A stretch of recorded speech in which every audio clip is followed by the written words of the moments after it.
হচ্ছে আপনারা জানেন আজকে ছিল মনোনয়ন প্রত্যাহারের সর্বশেষ দিন।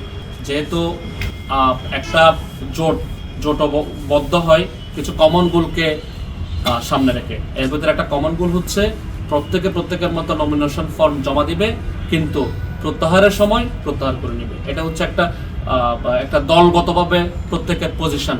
ওই জায়গা থেকে খেলাফত মজলিস উইথড্র করেছেন, এবি পার্টির সাথে আমার কথা হয়েছে, ওনারা উইথড্র করার কথা বলেছেন, এবং শুধুমাত্র এই জায়গায় খালি আছেন জামাত ইসলামী।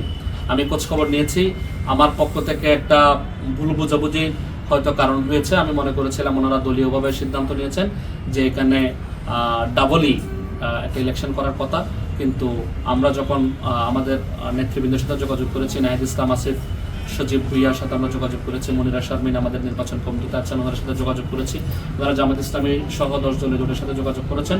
ওনারা বারবার একটা জিনিস এনশিওর করেছেন যে চট্টগ্রাম মাঠে আমরা 10 দলীয় জোটের প্রার্থী হিসেবে থাকবো। এরপর ওনারা যখন জামাত ইসলামের জোনাল হেড শাহজাহান ভাই, চট্টগ্রাম অঞ্চলের যিনি তত্ত্বাবধায়ক, ওনার সাথে যখন যোগাযোগ করা হয়, উনিও জিনিসটা কনফার্ম করেন। জামাত ইসলামের মহানগর, চট্টগ্রাম মহানগর আমিরের সাথে কথা হয়েছে, চট্টগ্রাম দক্ষিণ জেলা আমিরের সাথে কথা হয়েছে, ওনারা ওনাদের মতো করে কনফার্ম করেন। কিন্তু যে জায়গায় গ্যাপটা হয় সেটা হচ্ছে ডাক্তার আবু নাসির ভাই, আপনারা জানেন মানবিক ডাক্তার, আমার আদরের বড় ভাই, আমার শ্রদ্ধার বড় ভাই, আমি খুবই সম্মান করি, যিনি চট্টগ্রাম 8 অঞ্চলের প্রত্যন্ত অঞ্চলে গিয়ে কাজ করেছেন, নির্বাচনী মাঠটা সবসময় কীভাবে সরব রাখা যায় এটার জন্য চিন্তা করেছেন, এবং নানান পথে প্রান্তরে গিয়ে উনি কাজ করেছেন এবং সকলের জন্য যথেষ্ট সেবা করার চেষ্টা করেছেন।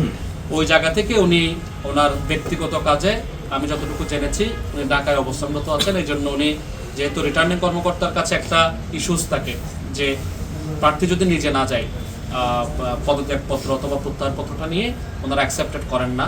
ওই জায়গা থেকে জামাত ইসলামী ওনাদের জায়গা থেকে ওনারা এটার জন্য ক্ষমা প্রার্থনা করেছেন, এবং ওনারা বলেছেন প্রতীক বরাদ্দর একটা ইস্যু আছে। আপনারা জানেন কালকে আমাদের প্রতীক বরাদ্দ, কালকে 11টা 12টা এই ধরনের টাইমে এক আসনের একটা প্রতীক বরাদ্দের একটা সময়, প্রতীক বরাদ্দের সময় Jamaat Islami as a party এটাকে আইডেন্টিফাই করবেন, এবং ডাক্তার আবু নাসের ভাইয়ের হঠাৎ করে ঢাকা আগমনের যে ইস্যুটা সামনে এসেছে, এটা জন্য ওনারা বলেন এই জিনিসটাকে যাতে আমরা অ্যাড্রেস করি।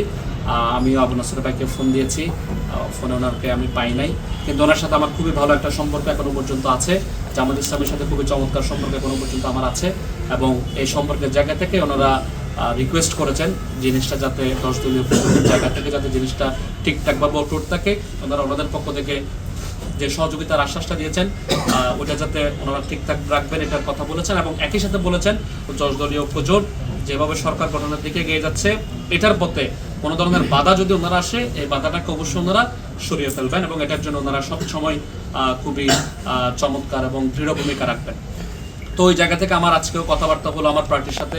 আমার পার্টি আমাকে বলেছেন যেহেতু এই ধরনের একটা অনভিপ্রেত ঘটনা ঘটেছে, আপনি সাংবাদিকদের উদ্দেশ্যে জিনিসটা একটু ক্লিয়ার করেন, যেহেতু জনগণের মাঝে নানান ধরনের বিরূপ প্রতিক্রিয়া, আমাদের কর্মী সমর্থকদের ভিতর নানান ধরনের প্রতিক্রিয়া দেখা যাচ্ছে, ওটার জন্য আমি আসলে আজকে সংবাদ সম্মেলন করি, এবং আমার পুরো জিনিসটা আমি আপনাদেরকে খোলাসা করে বললাম। কালকে প্রতীক বরাদ্দের একটা আমাকে বিভাগীয় কমিশনারের পক্ষ থেকে জানানো হয়েছে। ইনশাল্লাহ আমি কালকের প্রোগ্রামে উপস্থিত থাকবো, এবং শাপলাকলি প্রতীকে আমি নমিনেট হব ইনশাল্লাহ, এবং কালকে বিভাগীয় কমিশনার আমাকে এই জিনিসটা যেভাবে বরাদ্দের যে সিস্টেমটা আছে ওটা করবেন, এবং এরপর থেকে যখন থেকে নির্বাচনী ক্যাম্পেইন শুরু হবে, আশা করছি 10 দলীয় জোট আমাদের সর্বশক্তি নিয়ে আমরা বোয়ালখালীর চাঁদগাঁও, পাঁচলাইশ, বাকলিয়ার আংশিক সহ পুরাটা চট্টগ্রামকে নিয়ে আমরা ঝাঁপিয়ে পড়ব। আমরা আমাদের মতো করে যেভাবে সম্ভব আমাদের বিজয় সুনিশ্চিত করব, চট্টগ্রাম থেকে চট্টগ্রাম 8 আসনটাকে যাতে আমরা উপহার দিতে পারি, এই জিনিসটার জন্য আমরা সর্বোচ্চ চেষ্টা করব।